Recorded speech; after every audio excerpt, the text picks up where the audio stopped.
Does it help in any way? Or you're like, let me adjust how. Well, I can kind of know what's real, what's not real, that part, If they're not talking to you, then they're really not recruiting you. So, but it's been good, been good. We're ready to roll, cameras? Yeah, we'll do it.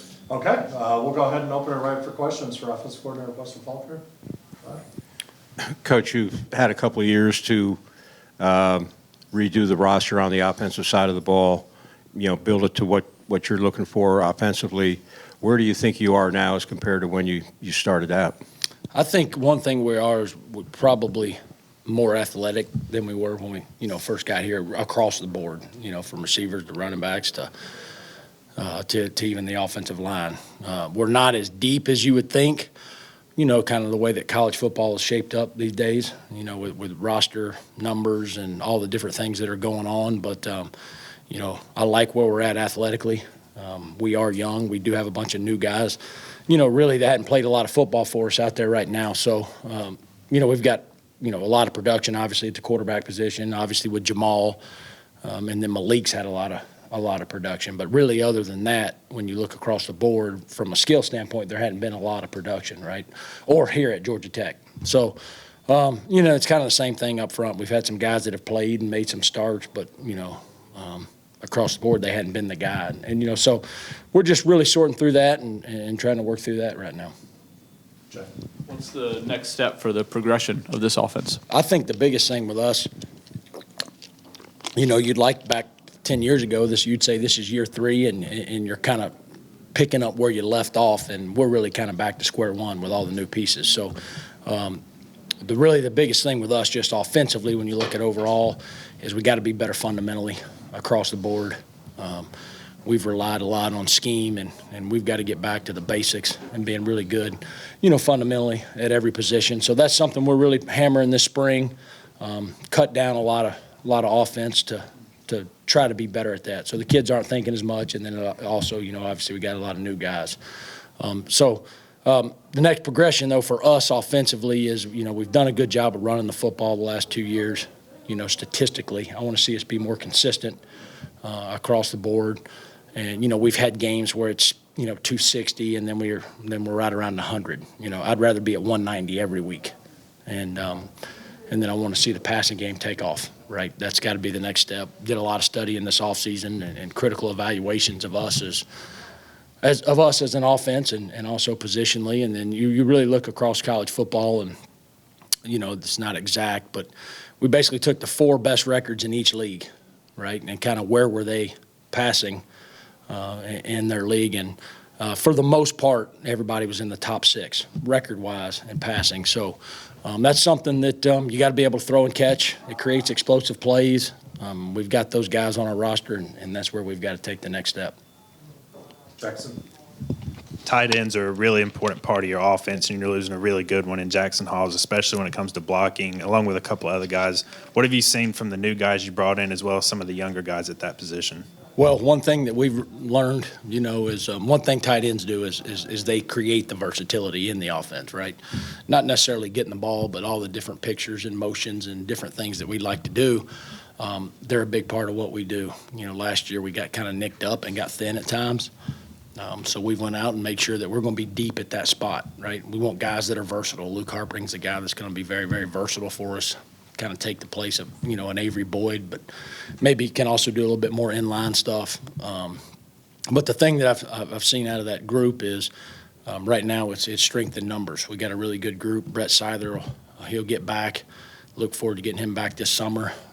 He was a guy that probably would have been a starter last year, right along with Hawes. So, that's a great group, great kids. Nathan's done an unbelievable job of recruiting that position, evaluating it, getting the right guys for the locker room, and we consider that room a lot like the quarterbacks, glue guys, and keep this thing together with not only what we do offensively but what we want in the locker room.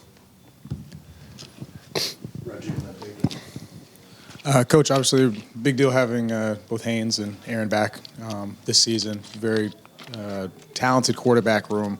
Obviously, Haynes the guy, but the way that Aaron played last year makes you feel like he's a dude that can play as well. So how have you kind of balanced that whole deal? Obviously, it seems like Haynes is going to be the starter, of course. So how do you kind of keep Aaron kind engaged as well. Well, it's like everything else. Every other position, we always compete. I firmly believe in that. I've been a part of tough decisions in my life at that position, and not always what everybody thought it should be, but what's best for the football team, and we'll always be that way, as long as I'm here. So excited about both of them. They're both tough. They're both competitive. Everything you want in quarterbacks. They possess all the traits, right? Obviously, they got a little bit different skill sets, but that's okay. And, Haynes is coming back. We finished up the season, kind of nicked up, right? And he looks a lot better now, healthy, which is really good. And right before he got hurt, he was playing great. Like I thought right there at the North Carolina game, you were fixing to see the takeoff. And had an unfortunate injury, but he's bounced back. He's a tough kid. Nothing's changed as far as that goes.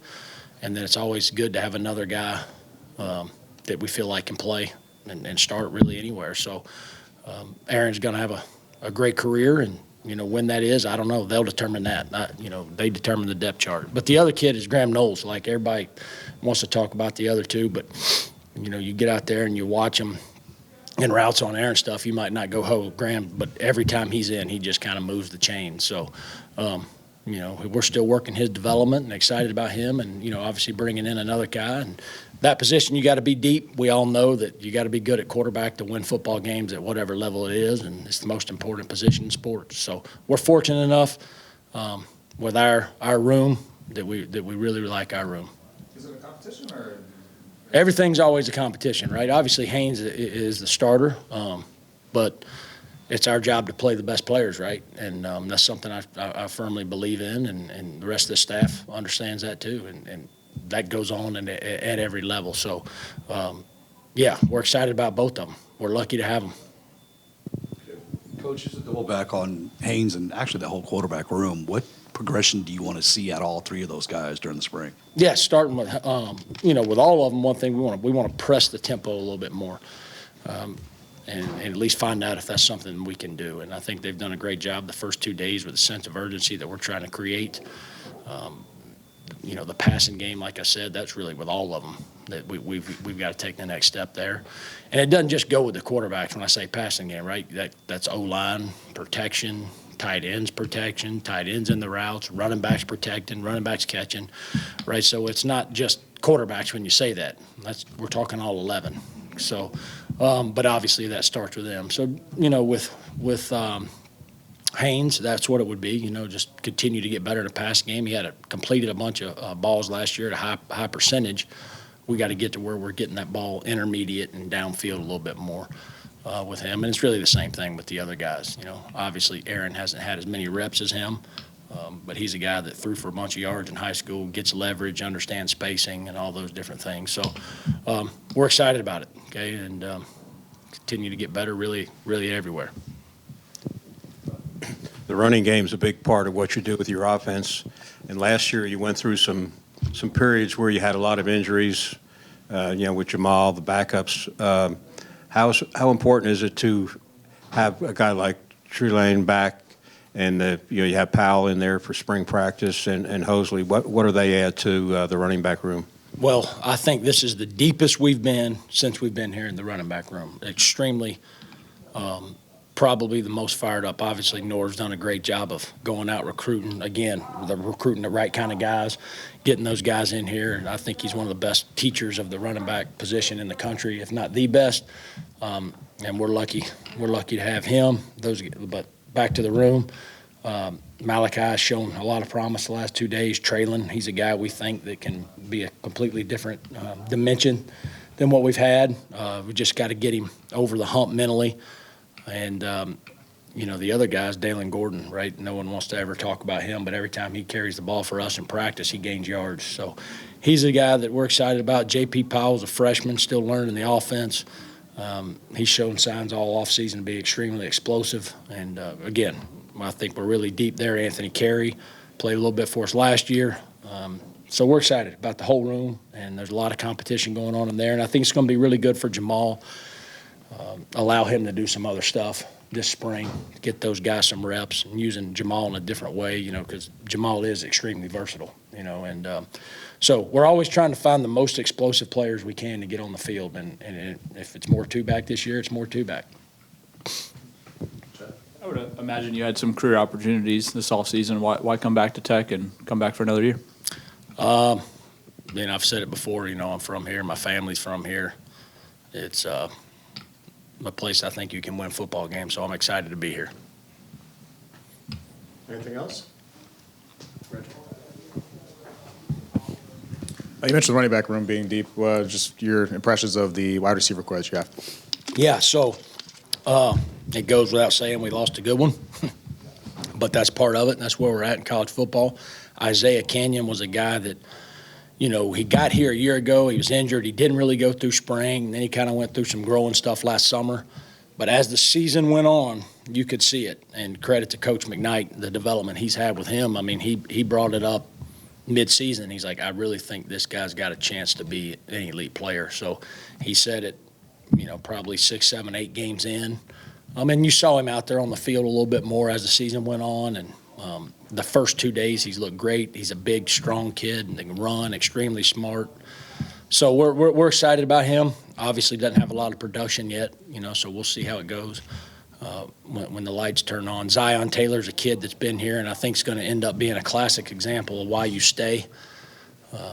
He's a guy that's just gotten better and better, and he's picked up the offense. And look, I tell guys all the time, everybody's goes at a different rate, right? Run your own race. And I got a feeling we're going to look back here in a couple of years and say, that's what you want your program to be.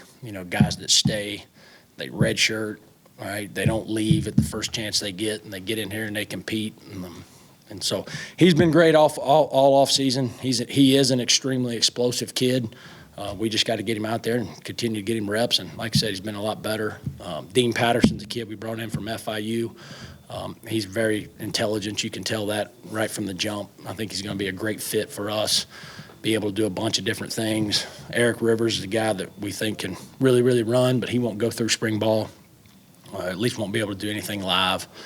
And he's shown flashes. He's another kid that seems to pick it up really, really well.